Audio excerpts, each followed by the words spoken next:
Good afternoon, Pernika. Hello, good afternoon, ma'am. Am I audible?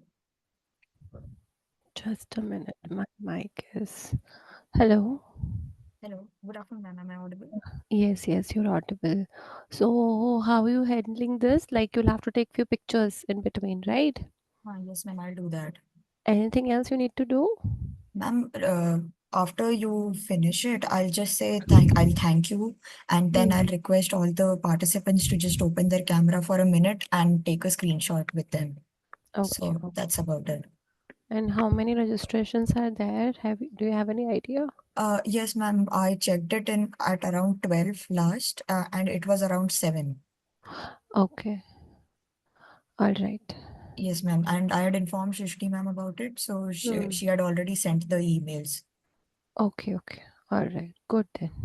And ma'am, the recording is in progress right now. So, uh, do you want to start it again when you start off, or should we just keep it like this, Abhi? Now we can keep it as it. No issues. ऐसे तो it Okay, should start from when I start speaking, no? Should okay. ideally start at that Uh, time, but ठीक है हाँ, to मतलब keep it that safe. was what I was told to do. So I was Hmm. just confirming from you. Yeah, that only you have to do. Ideally, it should happen that way.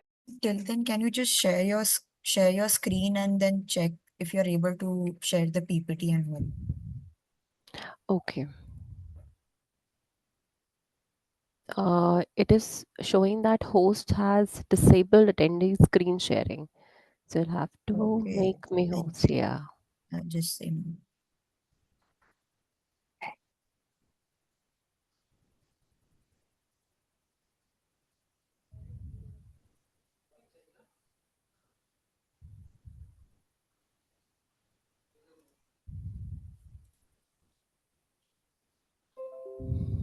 Ma'am, can you just check if you're now able to share the screen? Yeah. Just a minute.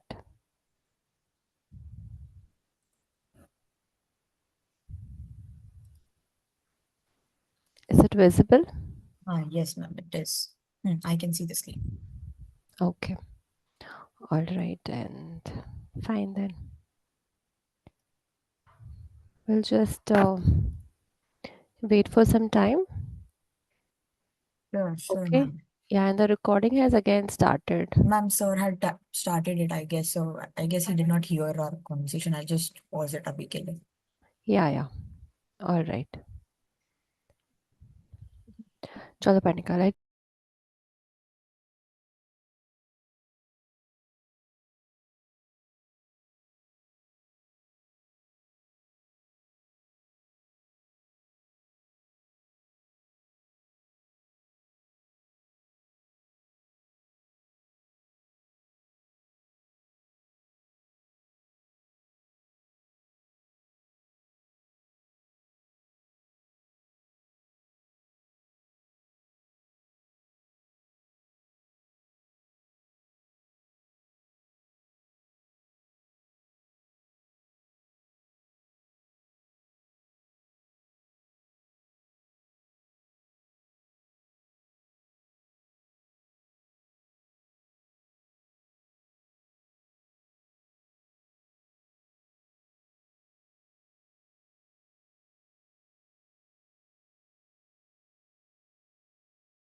Good afternoon, everyone. So, I would like to start the session. You can also, open your cameras if you wish to. And so, let us start. I'll just talk about myself first, and then we can start the session with. I am Dr. Minakshi, and my area of specialization is basically into positive psychology and social psychology. I have done my PhD from Delhi University. Post that, I have done a lot of research works, and particularly in the field of emotions, and and a lot of research experience and academic experience as well. So currently, as you all know, I'm associated with Symbiosis University and a part of BSc Behavioral Health Sciences program. So let us start with the session. I would like to share the screen.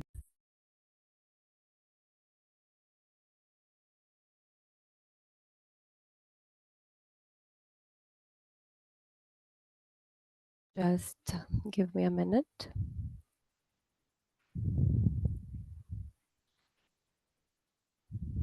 Yeah.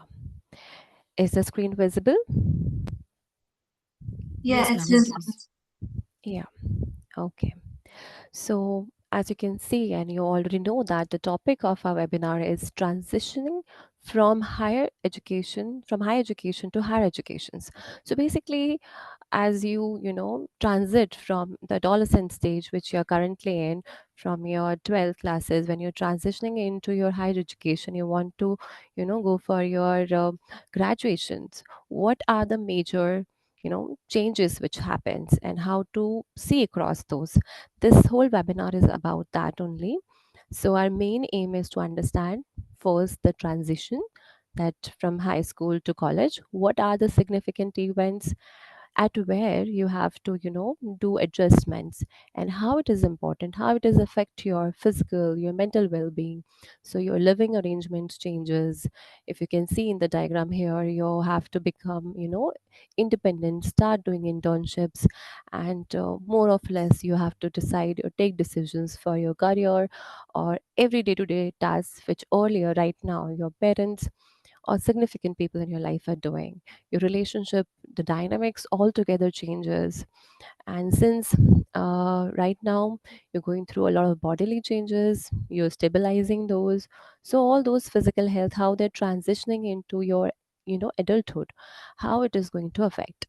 And how having a strong foundation, having an understanding at the same time, if you know how to manage all this, you can have a strong foundation, and that can actually ease this transition period very smoothly and can lead to success as well.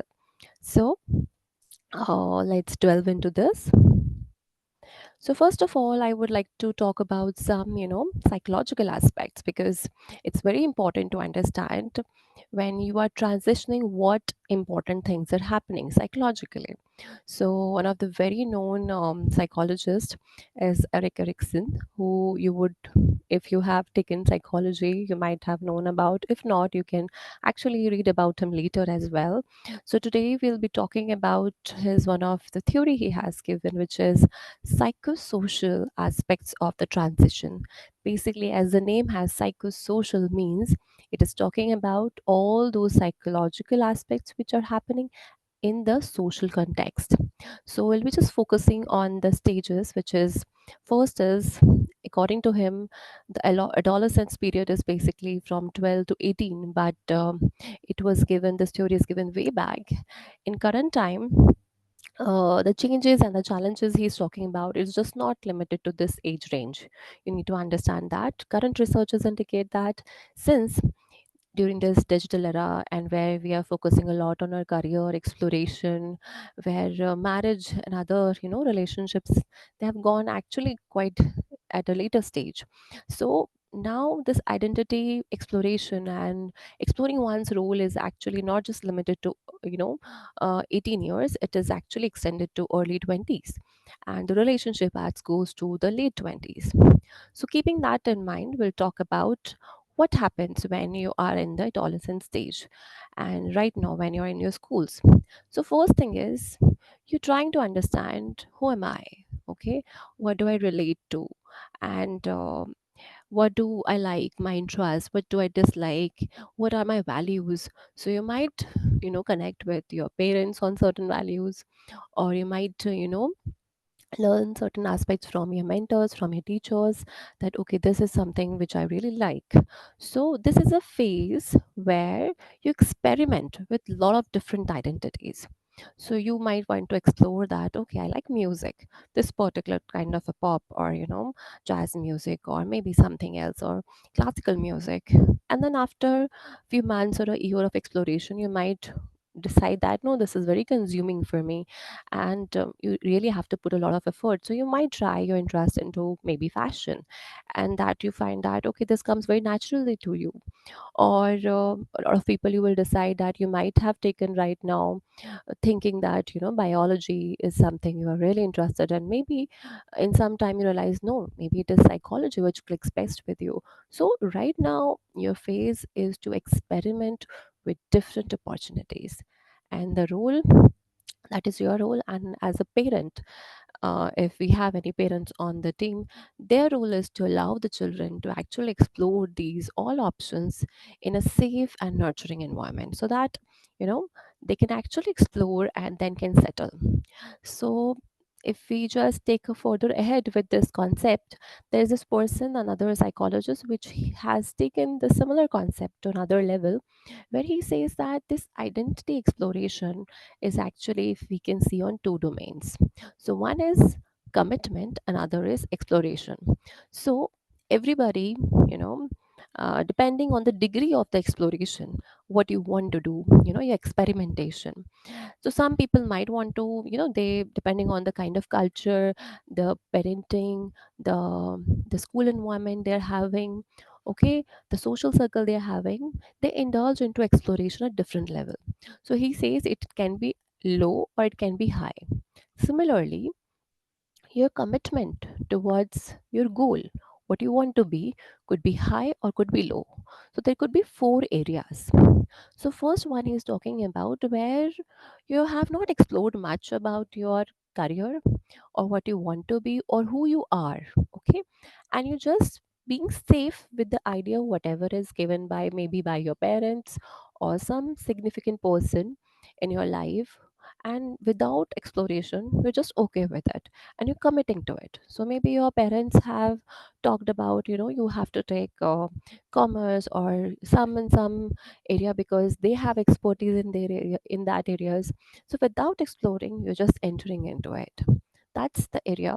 Now this can have a benefit that you can initially be might stable into it, but it can also have a possibility of having midlife crisis in your late 40s or early 40s, where you might feel unsettled with the area you have taken, because if it doesn't align with your own interests. Second is when you have explored a lot, there is high exploration, and there is also commitment, where you have been given multiple options, opportunities, you have explored opportunities. And then finally, that's called identity achievement. So it is identity, we're not just talking about with respect to your careers or education, we're also talking about your social identity, with the kind of gender you align to. It's the multiple identity he's talking about. Okay, in your social area. So all those aspects. So whether I am so and so person, independent girl, or working in a field of say mental health and helping people, so maybe you have explored all the options, and then finally you're settling no, this is something. In psychology also, in mental health also, you might realize that okay, counseling is best for me, not the clinical. Maybe clinical psychology seems very tempting when you talk about all the disorders, but counseling is something which I can align with. It's not really um, gives that kind of a burnout to you. It aligns well with your paths and interests and brings the best out of you. So after exploration, you're realizing that okay, this is the area I'm aligned. That's called identity achievement. Now there is also a state where you can have very less commitment, but you've actually explored a lot. So this is called identity diffusion, where you're like, I don't know and I don't care. What am I supposed to do with my life? So this happens, it's very common to happen in the initial stages and the later stages of your adolescence and early stage of your young adulthood.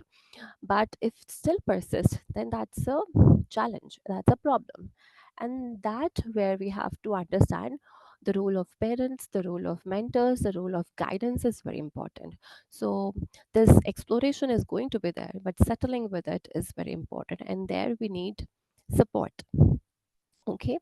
Nexus moratorium is about where there is, high exploration and low commitment. Again, you have explored much, but no commitment. And in diffusion, it was you're not even exploring, and there is no commitment as well. A lot of people were just like, I don't know what to do, and they're not even exploring.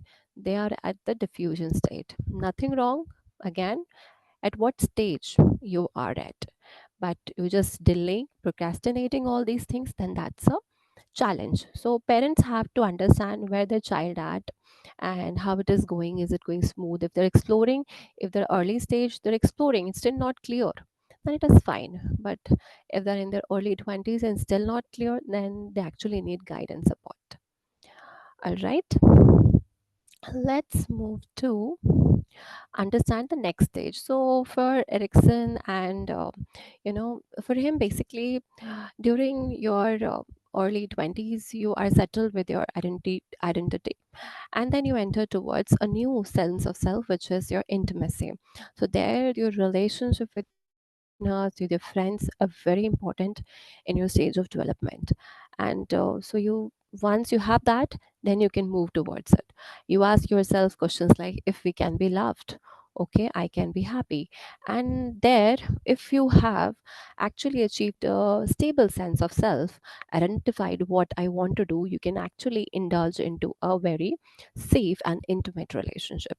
Here, intimacy doesn't mean physical intimacy, just it is also your emotional intimacy, where you connect with the person, where you can share everything you want to. You can be who you are. You don't have to hide or project or present yourself in a socially acceptable manner. You just, being yourself. So this is very important. So here we can also understand that the kind of attachment you have initially with your parents, the kind of environment you had in your family, where if your needs right from the very young, if your emotional needs, your financial needs, and all sort of needs, if they are being fulfilled, okay, and you realize that you can rely on your parents or any significant person and you can develop a trust bond with them, then you can highly likely that you will develop a stable identity, and then you can also develop a intimate relationship. Okay, if this is not the case, if there are challenges initially, okay, and then you have again not much support in exploring the identities and then aligning with one, then there again a challenge in having a good relationship, a companionship, because then you might, for Erickson, that stage he calls isolation. You might find yourself not connecting with people, disconnected to them. So all these aspects are very important for us to understand.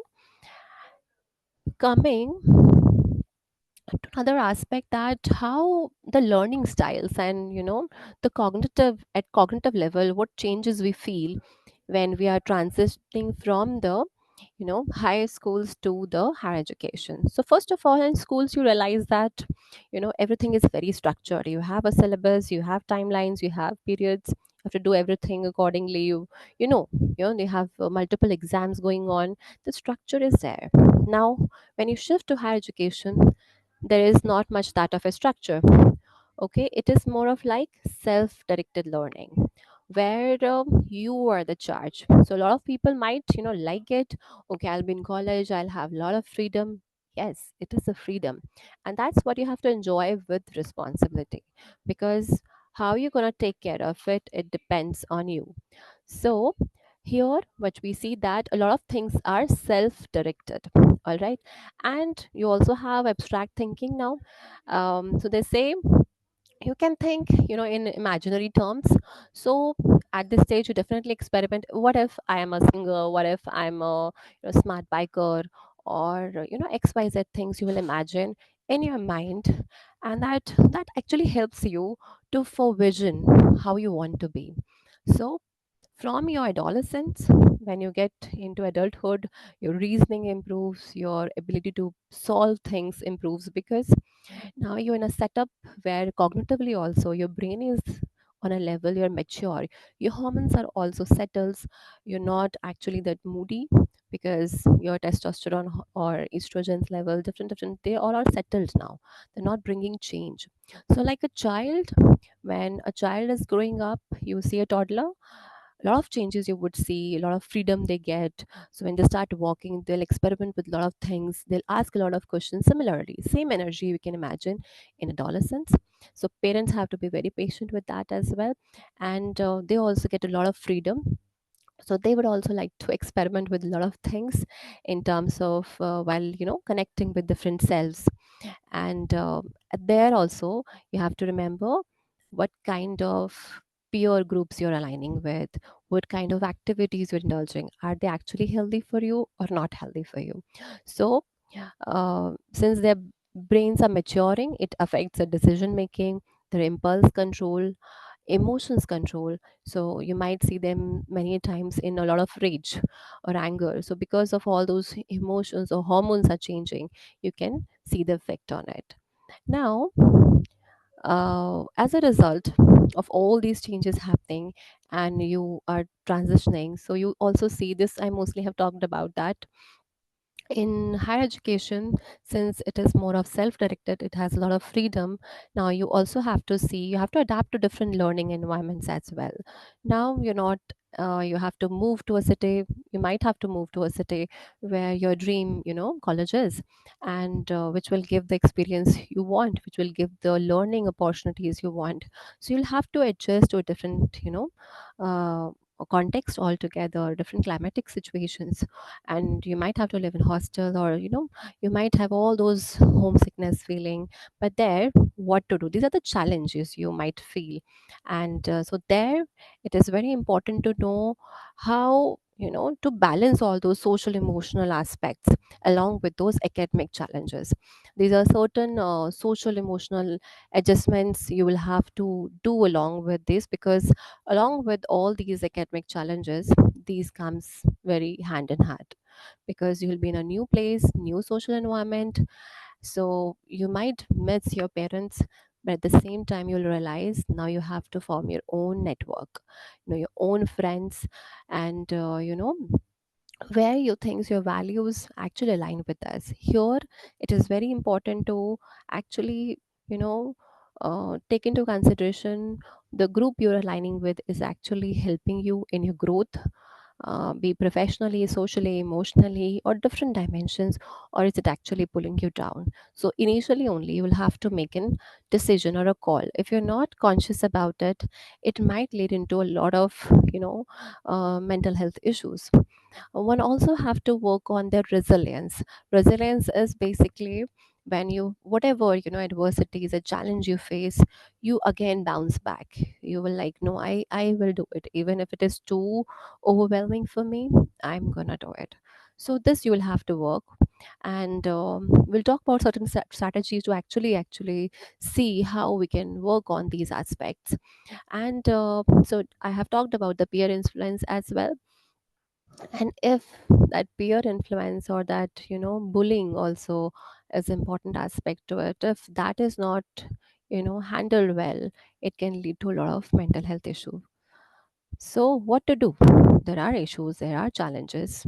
What do we need to be aware about? So there are certain tools and strategies you need to actually skill at, because like just like when you have to move from one place to another, or when you have to ride your bikes, you learn from an expert that how to ride a bike or how to drive a car. Similarly, you will, for your mental well-being, you have to learn certain skills which is going to help you to in the adaptation process, or in forming that strong foundation we talked about, that how we can make the whole process easier. So what are those aspects? first one and the foremost is you can actually work on your mental health, which is being mindful. Mindful is basically being in the present, not worrying about your past or your future. Okay, you just speak in the present, and how to do it? It's in speaking, it sounds like okay, we can do it, but in practice, when you're worried, when you're stressed, when you have an exam tomorrow, or when you don't have any friends to go out with, and you feel all alone, then in that moment you feel very overwhelmed. What to do in that moment? So there are certain basic techniques you will start for mindfulness. These are called relaxation techniques.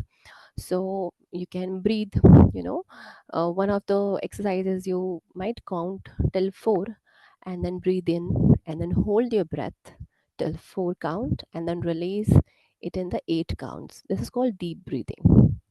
So you can do it in a variations, and in on internet, like you google other things are very basic, you can see what are the deep breathing exercises.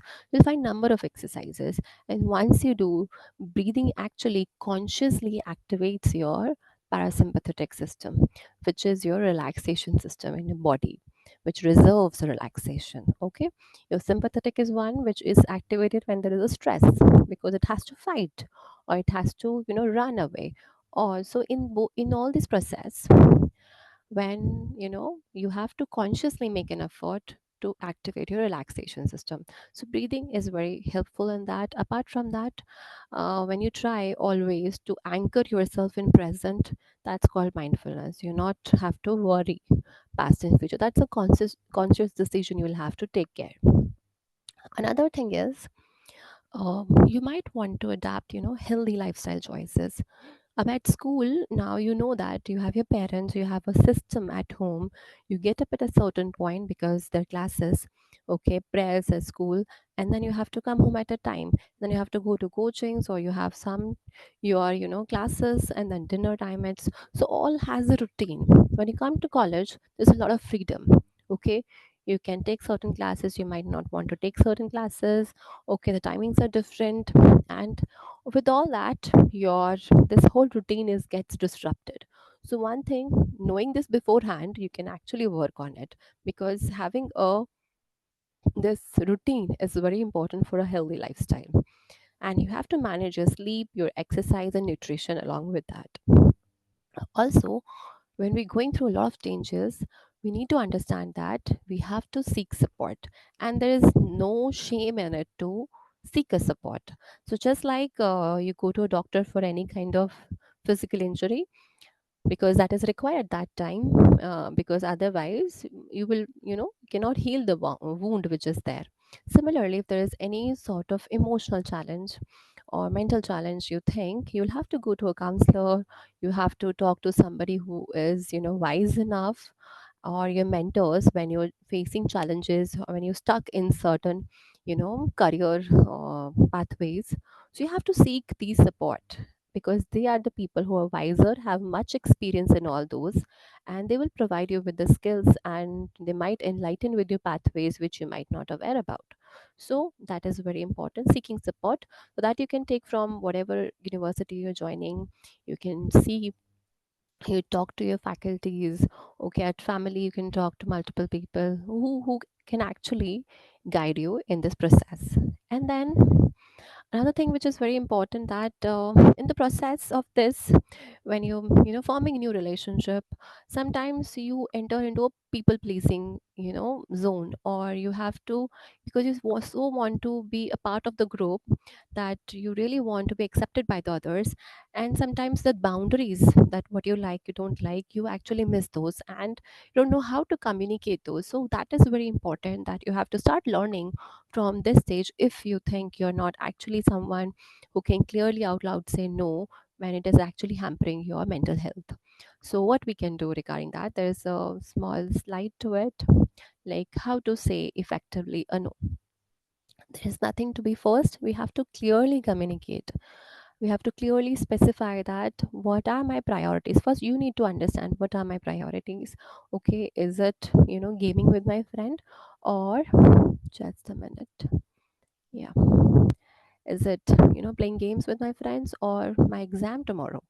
Okay, but you also want to have, be friends with him. If you won't go today, it might affect your relationship later.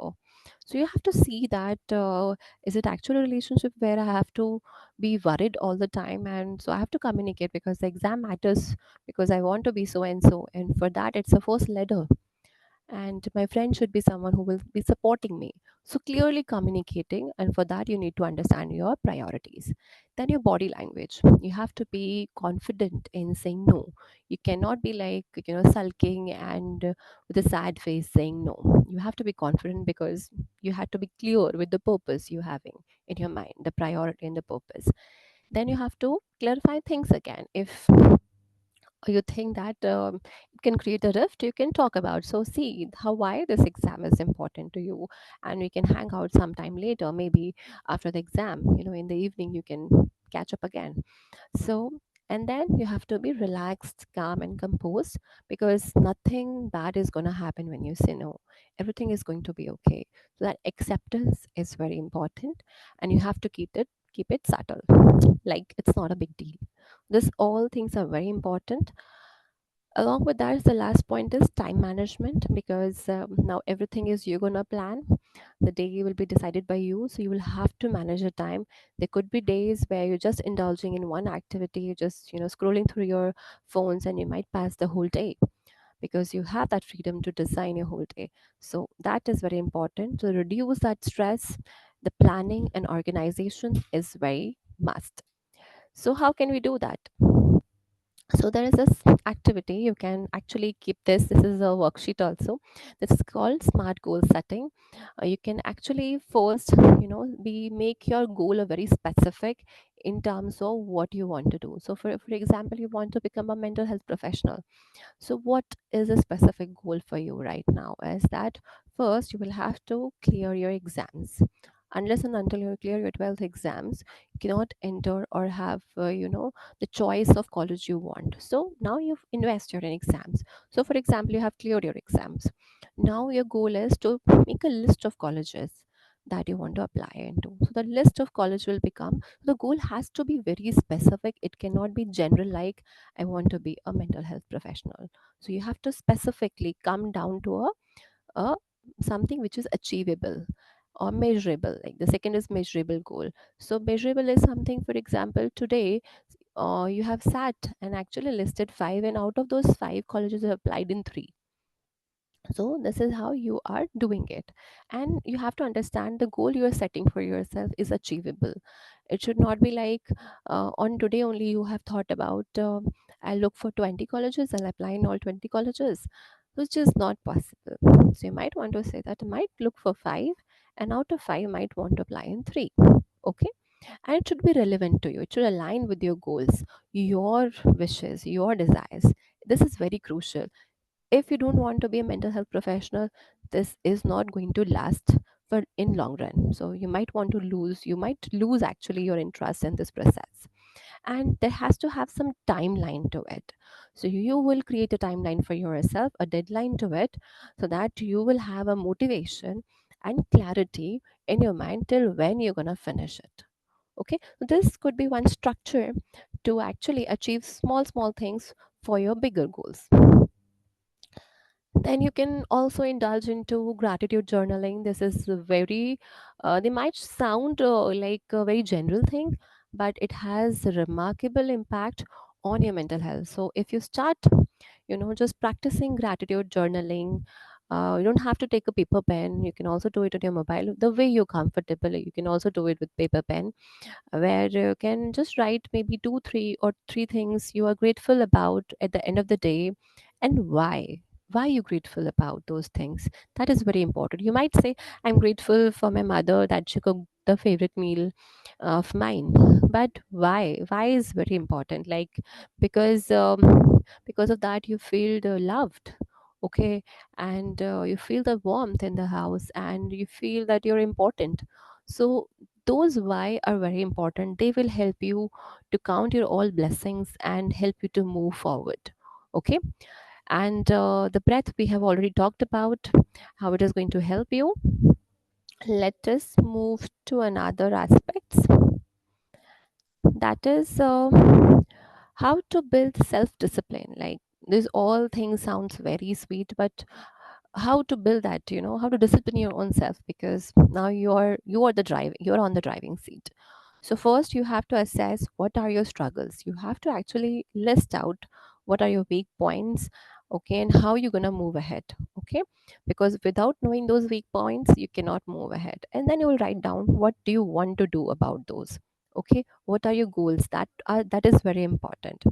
And then you'll have to visualize the outcome. So you have to visualize that, okay, I want to be a mental health professional, where I'll be counseling people with relationship challenges, with day-to-day challenges, maybe like anxiety, or feeling sad, or any sort of relationship aspect. So I'll be working with relationships, particularly maybe with adolescents and young adults, or maybe cross age you want to work with relationships. So that's become yours. So you have to visualize. That is very important, because that is going to help you. That becomes your motivation factor. And then even with practice, if you fail, you have to learn to start over. That is very important. And you have to start with the small. And in all this process, you will be needing one mentor. So mentor is somebody, mentor is different from tutor. Okay, tutor is going to guide you, teach you the topics. Mentor is somebody who won't give you specific details of chaptering and everything. Give you a he will give an idea about how the journey is going to be, how these challenges actually are a part of learning, so that you will won't underestimate yours, whatever effort you're putting in. You won't question your um, self-worth in the process, because that's what everyone experiences, and you will like it's a part of learning. So that's why having a mentor is very important, and for that you'll have to do a networking, that you'll have to connect with a lot of people and find out what you're aligned with. These are certain activities you can do to actually have that determination in yourself, that no, I'm going to stick with this. So how can we have that kind of a, we can say, a value of determination will only come when you are actually too strong, have a passion about certain things. So for that you need self awareness, that what do I like even, okay, and that will only come when you reflect. Some people reflect better when they write, some people might just reflect generally. So that you have to find for yourself, that how to become more aware about your strengths and weaknesses. And then you will also have to, like, the how many action plans, the goal setting we discussed, that you have to do, because that is going to help you to regulate whatever you're aiming to and to achieve it. And then in this process, you will have to also take decisions. You have to understand the problem areas and have to take decisions and move forward, whether you want to stick with it, or you want to give up, or you want to change your strategies to work with it. And in this whole process, your efficacy, which means that the kind of worth you feel that you're capable of doing something, that is also affected.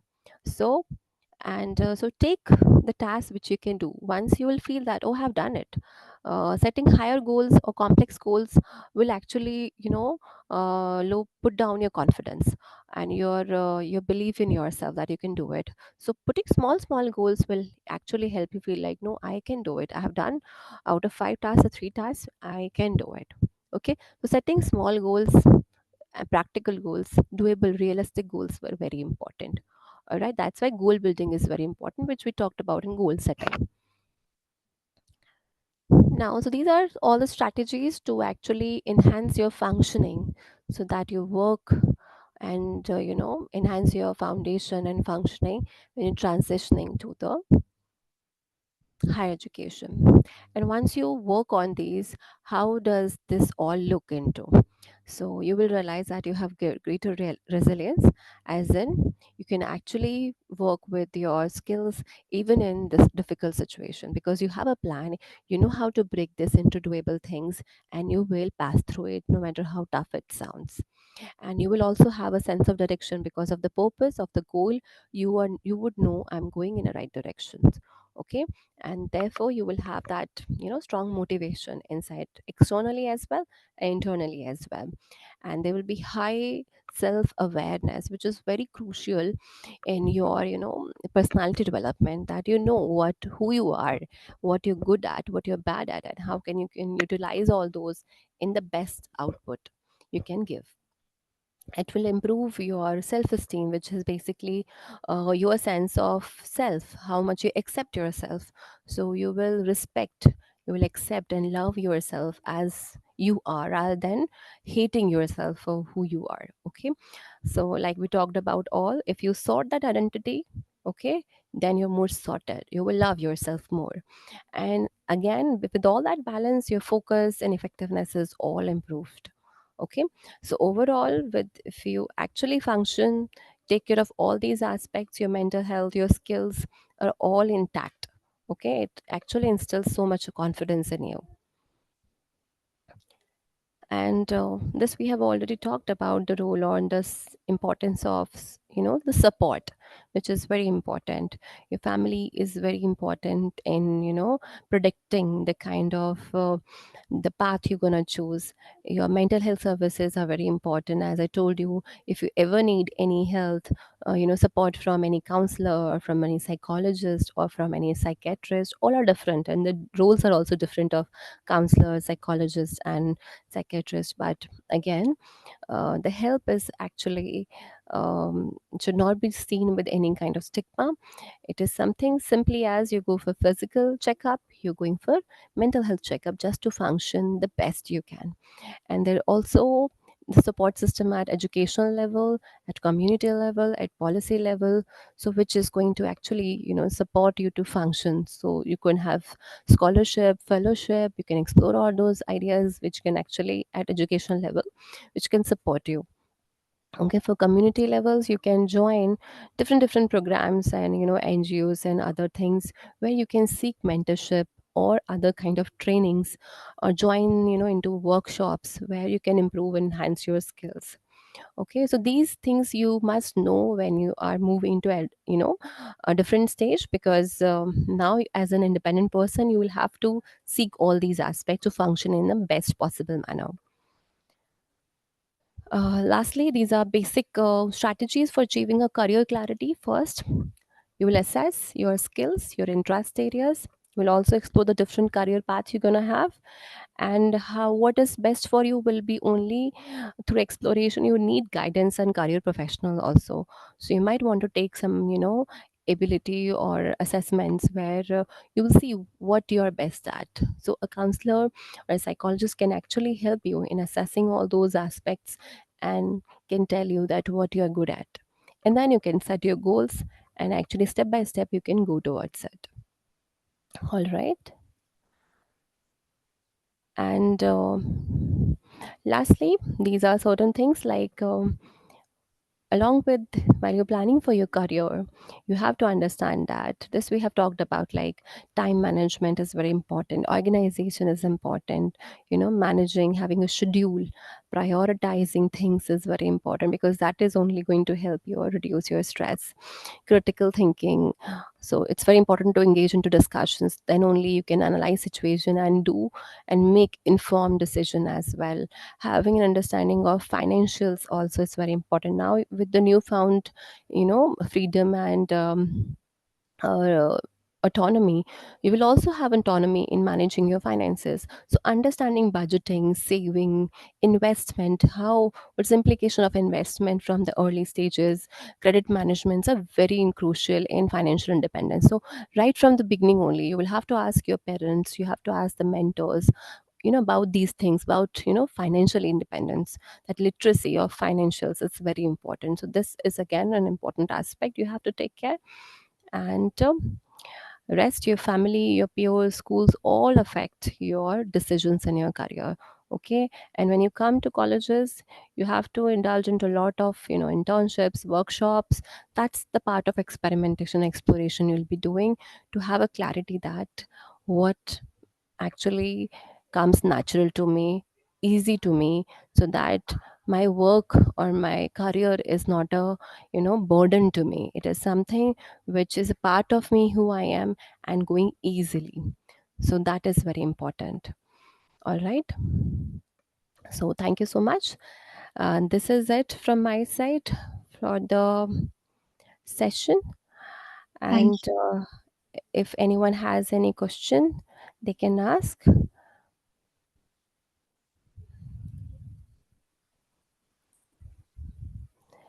I also have to share a few things with you guys that our university is actually the admissions for BSc Behavioral Health Sciences are open, and I would like to just share the syllabus with you so that you have an idea what we are offering.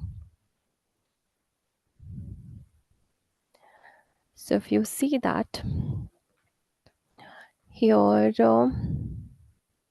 right from your beginning of the semesters, you will see you have an a list of multiple courses which will give you an exposure to multiple things, like from foundations of what is behavioral health sciences and are the core concepts of mental health, and what are the psychological aspects, the socio-cultural aspects which affects mental health. You will also have practical classes starting from semester 1 only to have a better understanding of these aspects. These are the major courses. You also have minor and some ability or skill enhancement courses, and there are some value added courses as well. And then you can see how the complexity will increase as we go further down the semesters. So there is core counseling, so you will understand counseling concepts as well, and how emotional intelligence is important for personal growth. What is that? All theories and definition aspects.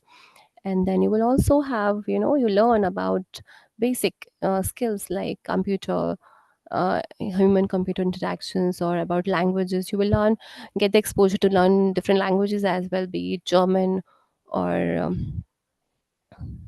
French. So you will have that option, or Spanish. So we have those options. Cognitive psychology, you can see. And then this is a practical aspect to how do we take assess mental health. So how history taking is very important.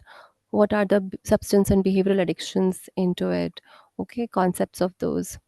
And if we see mental health at global level, how is it, and how is it changing in time, how climate is changing and affecting it, all those aspects.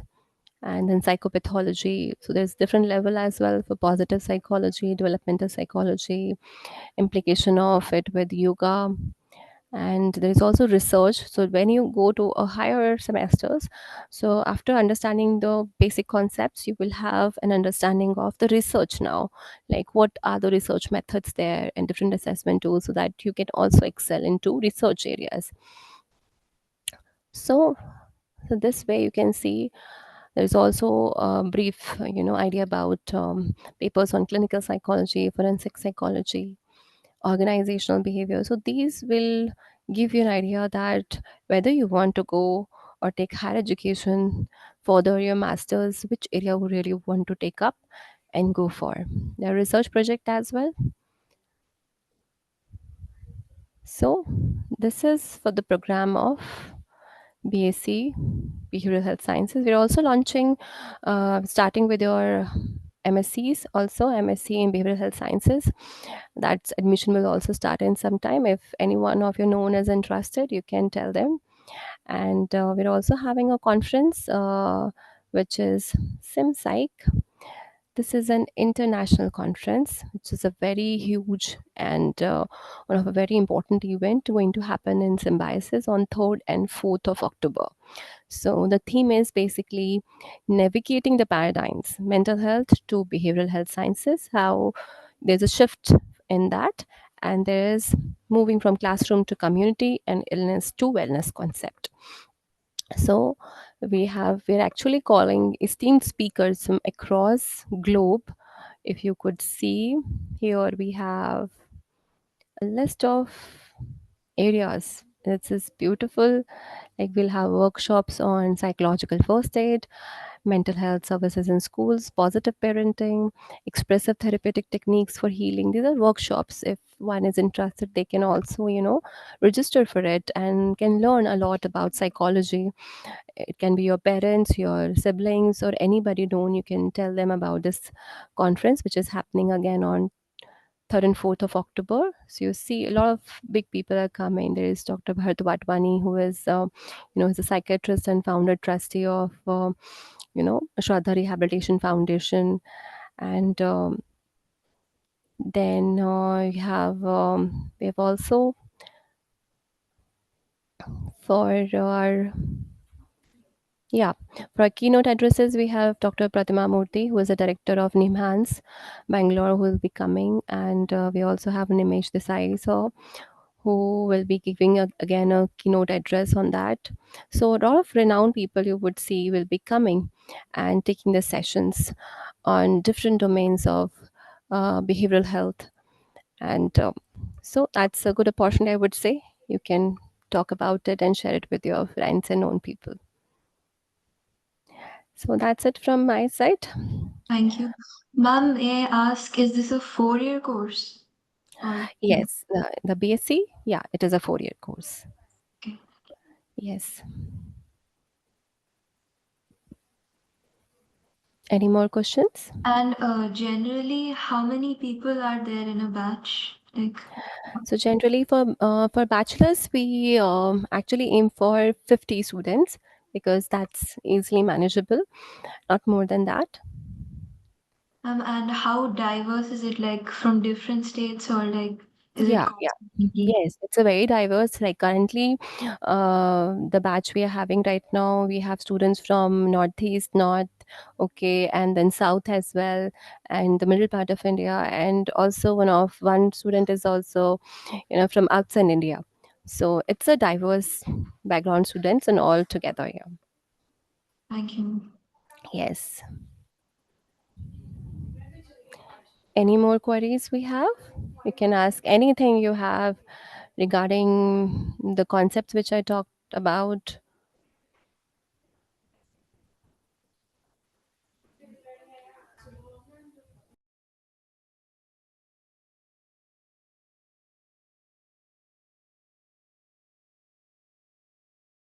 Okay, Parnika, maybe we can just take the last picture and we can end the session. Sure, ma'am. So thank you so much, ma'am, for this very insightful and engaging session.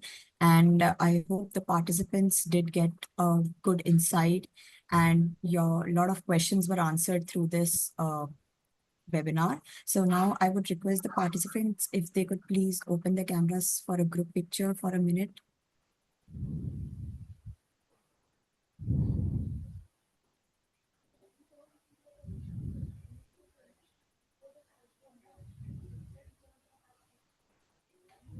It's really nice to see faces. You feel very alive.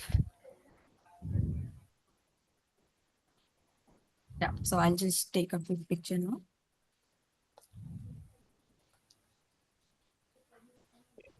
So thank you so much, everyone. Thanks for joining. And for any further information, you can always contact the, on our email ID of the institute or visit the website for the same. So thank you so much, Yeah. ma'am. And Thank you thank you so to much. all the participants. Thank Thank you. you. Thank you, Parnika. Yeah. Thank you, everyone. Thank you, ma'am.